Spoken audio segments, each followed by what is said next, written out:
Ustadz, saya mau bertanya, saya pernah mendapat waktu subuh dalam keadaan junub, dan waktu itu azan subuh sudah dikumandangkan, terus saya mandi, dan mandi itu hanya mencuci kemaluan kemudian membasahi badan tanpa membasahi rambut ataupun kepala, karena waktu itu tidak lama lagi akan qomat dikumandangkan. Terus saya berwudu kemudian berpakaian dan ke masjid. Bagaimana hukum sholat dan bagaimana hukum mandi junubnya ini, Ustadz? Ya, hukum mandi junubnya tidak sah.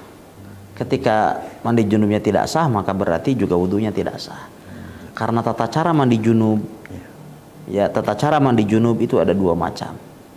Cara yang pertama adalah sifatul ijza, yaitu sifat yang sah. Dia sifat yang sah sederhana.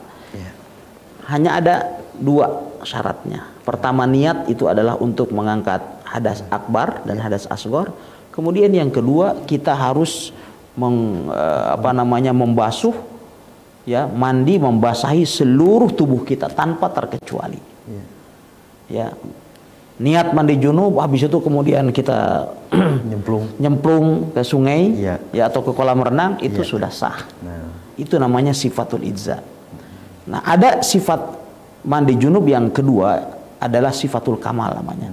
Tata cara mandi junub yang sempurna, yang diawali dengan membasuh kedua telapak tangan kita, kemudian kemaluan, kemudian setelah itu berwudu seperti kita wudu hendak sholat, kemudian setelah itu kita menyela-nyela rambut kita dengan jari jemari kita yang sudah kita basahi, kemudian kita guyur kepala kita 3 kali, kemudian kita membasahi bagian tubuh sebelah kanan, kemudian sebelah kiri, kemudian sekujur tubuh kita, baru terakhir membasuh kedua telapak kaki kita.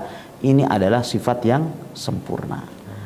Kalau seandainya tata caranya seperti yang disebutkan tadi, kepala ini tidak dibasahi, maka berarti mandi junubnya tidak sah.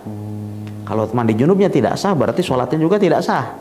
Karena innallaha la yaqbalu sholatan bi ghairi tahur. Sesungguhnya Allah Subhanahu wa taala tidak menerima sholat dengan tanpa bersuci, dan bersucinya tadi tidak sempurna. Wallahu a'lam.